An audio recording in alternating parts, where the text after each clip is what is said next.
바울이 아덴에서 그들을 기다리다가 그 성에 우상이 가득한 것을 보고 마음에 격분하여 회당에서는 유대인과 경건한 사람들과 또 장터에서는 날마다 만나는 사람들과 변론하니 어떤 에피쿠로스와 스토아 철학자들도 바울과 쟁론할세. 이 말쟁이가 무슨 말을 하고자 하느냐? 이방신들을 전하는 사람인가 보다. 이는 바울이 예수와 부활을 전하기 때문이러라. 그를 붙들어 아레오바구로 가며 말하기를, 내가 말하는 이 새로운 가르침이 무엇인지 우리가 알 수 있겠느냐? 내가 어떤 이상한 것을 우리 귀에 들려주니 그 무슨 뜻인지 알고자 하노라. 하니 모든 아덴 사람과 거기서 나그네 된 외국인들이 가장 새로운 것을 말하고 듣는 것 이외에는 달리 시간을 쓰지 않음이더라. 바울이 아레오바구 가운데 서서 말하되, 아덴 사람들아, 너희를 보니 범사에 종교심이 많도다. 내가 두루 다니며 너희가 위하는 것들을 보다가 알지 못하는 신에게라고 새긴 단도 보았으니, 그런즉 너희가 알지 못하고 위하는 그것을 내가 너희에게 알게 하리라. 우주와 그 가운데 있는 만물을 지으신 하나님께서는 천지의 주제시니 손으로 지은 전에 계시지 아니하시고 또 무엇이 부족한 것처럼 사람의 손으로 섬김을 받으시는 것이 아니니, 이는 만민에게 생명과 호흡과 만물을 친히 주시는 이심이라. 인류의 모든 족속을 한 혈통으로 만드사 온 땅에 살게 하시고 그들의 연대를 정하시며 거주의 경계를 한정하셨으니, 이는 사람으로 혹 하나님을 더듬어 찾아 발견하게 하려 하심이로되, 그는 우리 각 사람에게서 멀리 계시지 아니하도다. 우리가 그를 힘입어 살며 기동하며 존재하느니라. 너희 시인 중 어떤 사람들의 말과 같이 우리가 그의 소생이라 하니, 이와 같이 하나님의 소생이 되었은즉 하나님을 금이나 은이나 돌에다 사람의 기술과 고안으로 새긴 것들과 같이 여길 것이 아니니라. 알지 못하던 시대에는 하나님이 간과하셨거니와 이제는 어디든지 사람에게 다 명하사 회개하라 하셨으니, 이는 정하신 사람으로 하여금 천하를 공의로 심판할 날을 작정하시고 이에 그를 죽은 자 가운데서 다시 살리신 것으로 모든 사람에게 믿을 만한 증거를 주셨음이니라. 그들이 죽은 자의 부활을 듣고 어떤 사람은 조롱도 하고 어떤 사람은 이 일에 대하여 내 말을 다시 듣겠다. 이에 바울이 그들 가운데서 떠나매 몇 사람이 그를 가까이하여 믿으니, 그 중에는 아레오바구 관리 디오누시우와 다말이라 하는 여자와 또 다른 사람들도 있었더라. 바울은 베레아에서의 사역을 마치고 유대인들의 핍박을 피해서 배를 타고 아덴이라는 도시에 도착을 합니다. 아덴에 도착을 하자마자 바울이 본 것은 우상들이 즐비한 사람들, 도시들, 그리고 그것을 숭배하는 수많은 세상의 사람들입니다. 바울은 이렇게 이곳에서 있는데 16절에 보니까 바울이 아덴에서 그들을 기다리다가 그 성에 우상이 가득한 것을 보고 마음에 격분했다라고 기록되어 있습니다. 우리 믿는 크리스찬들은 하나님의 사람들은 세상 사람들이 아니라 세상 사람들이 유혹되고 현혹되어서 만들어 놓은 그 우상들에 정말로 우리의 마음이 분노할 수 있습니다. 그러니까 세상은 사랑해야 되는데 이 세상 사람들이 숭배하는 그 우상에 대해서는 분노함이 있어야 되는 것이죠. 하나님을 경외해야 될 그 사람들, 또 하나님께 영광 돌려야 할 사람들이 우상들을 보고 영광 돌리는 모습에 격분을 하는 것입니다. 자, 그렇다면 이 사람들은 왜 이렇게 수많은 우상들을 섬길 수밖에 없습니까? 당시 아덴은 철학과 학문과 과학과 예술이 정말로 번창하던 그런 도시죠. 헬레니즘에 있어서 가장 최선봉에 서 있던 그런 도시가 아덴인데요. 이 아덴에는 두 가지 학파가 있습니다. 18절에 보면은 에피쿠로스와 스토아 학파죠. 이 에피쿠로스 학파는 쾌락이 최고의 선이다, 쾌락주의자고요. 스토아 학파는 도덕이 최고다라고 말하는 사람이죠.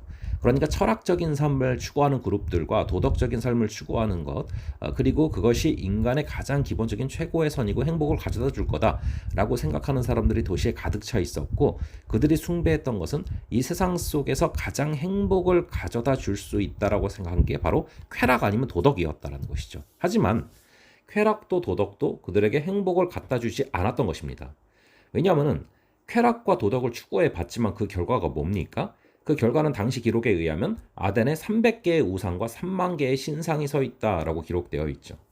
그러니까 세상적인 철학과 과학과 학문과 예술은 우상을 만들어 놓고 신상을 만들어 놓는 것입니다. 그것이 인간의 한계에 있는 것이죠.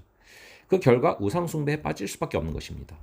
그러자 바울은 우상을 숭배하며 그들이 가장 최고의 도덕 또 최고의 선이라고 얘기하는 그 쾌락도 사실은 우리를 살아갈 수 있게 하는 진리가 아니다라는 것. 그리고 도덕도 그런 진리가 아니다라는 것. 그리고 그런 유일한 진리는 예수 그리스도다라는 것을 증거하기 시작합니다. 여러분, 지금도 이 세상에 수많은 사람들이 진리가 아닌 것을 마치 진리처럼 쫓아가는 그런 사람들이 너무나 많습니다. 모든 시간과 에너지를 허무한 것에 쏟는 사람들이 너무나 많다라는 것이죠. 저와 여러분들이 오늘 살아갈 때 여러분들의 일터와 가정과 세상은 어떻습니까? 아덴과 똑같이 우리가 이제 사랑해야 되지 않아야 될 것을 사랑하고 있지는 않습니까? 자, 그렇게 과학과 학문이 발달하면 발달할수록 사람들은 점점 공허해지고 점점 우상을 섬기고 점점 타락의 길을 걷고 결국 참된 영생과 멀어진다라는 것을 우리는 잊지 말아야 됩니다. 아덴과 같은 도시에서 살아가는 우리가 하루하루 바울처럼 말씀으로 복음으로 온전히 바로 설 수 있는 귀한 역사가 있기를 바랍니다. 그래서 이제 아덴에 있는 사람들은 사도 바울이 전하는 복음의 내용이 어떤 것인가를 듣기를 원하죠. 왜냐하면 21절에 보니까 모든 아덴 사람과 거기서 나그네 된 외국인들이 가장 새로운 것을 말하고 듣는 것 외에는 달리 시간을 쓰지 않음이더라라고 나와요. 아덴에 있는 사람들은 새로운 것, 듣는 것, 가장 새로운 것을 굉장히 좋아하는 사람들이죠. 지금도 마찬가지입니다. 많은 사람들은 새로운 거, 편리한 거, 그런 것들, 자신에게 편리성을 갖다 주는 것들, 이런 것들이 행복을 추구할 수 있게 해준다라고 믿기 때문에 항상 새로운 것을 추구하는 그런 세상에 살아가고 있죠. 하지만 새로운 것들이 사람을 편리하게 할 수 있을지는 모르지만 사람에게 생명을 주거나 그것이 진리로 인도를 하는 것은 아닙니다. 그렇게 많은 사람들이 지금도 새롭고 신기한 이벤트를 찾아가고 있죠. 하지만 사도 바울이 전하려고 했던 그 복음은 아덴 사람들이 한 번도 들어보지 못한 그런 복음에 관한 말씀입니다. 바울은 아덴 사람들을 향해서 이 아레오바고라고 하는 그곳에서 이제 복음을 전하게 됩니다. 이 아레오바고는 바울에게 있어서 굉장히 상징적인 장소죠. 바울이 우상으로 물들어 있던 사람들, 또 과학과 철학과 예술로 뭉쳐 있어서 가장 새로운 것만 추구하던 사람들에게 진정 하나님이 누구시고 복음이 무엇인지를 정확하게 설명할 수 있는 장소였고요.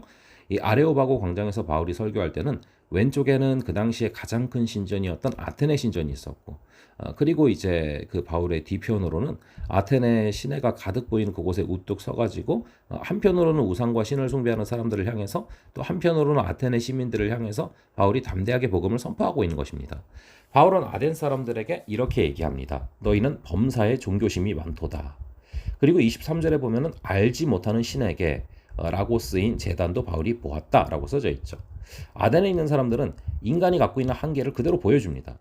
그 신이 어떤 신인지도 모르는 채 우상으로 섬기고 있는 것이죠. 바울은 그런 자들에게 어떤 것이 필요한지를 알고 있었기 때문에 하나님이라는 분은 누구신지 정확하게, 그리고 또 예수 그리스도가 왜 이 땅 가운데 오셔야 됐는지, 그리고 아덴 사람들에게 왜 복음이 필요한지를 아레오바고 설교를 통해서 정확하게 설교를 해나가고 있습니다. 그것이 유명한 아레오바고에서의 바울의 설교가 되는 것이죠. 지금도 마찬가지입니다. 세상은 아덴처럼 자기가 뭔지도 모르는 것에 집착하고 있고요.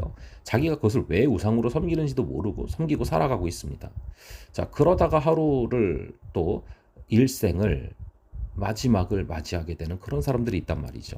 그래서 그들에게 진정 필요한 것이 바울이 전했던 복음이고, 그리고 그들이 진정 자기 스스로를 누군지 알지 못할 뿐 아니라 또 알지도 못하는 신을 우상으로 쫓으며 섬기며 숭배하는 수많은 사람들이 지금도 이 세상 가운데 있다라는 것입니다. 그런 자들에게 필요한 것이 하나님의 복음이기 때문에 오늘도 바울처럼 여러분들의 주위의 사람들에게 말씀과 복음을 증거하는 그런 삶 되시기를 간절히 바랍니다. 잠시 기도하겠습니다. 아버지 하나님, 아덴과 같은 이 세상 속에서 우리를 이곳에 두신 이유가 있는 줄로 믿습니다. 바울이 가는 곳마다 복음을 증거하고 하나님의 나라를 확장한 것처럼 우리도 우리가 있는 그곳이 하나님이 보내신 곳임을 믿고 오직 복음을 전파하며 살아가는 하나님의 나라를 확장하는 그런 우리가 되게 하여 주시옵소서. 감사드리고 이 모든 말씀 우리 주 예수 그리스도의 이름으로 기도합니다. 아멘. 그럼 또 다음번에 뵙도록 하겠습니다.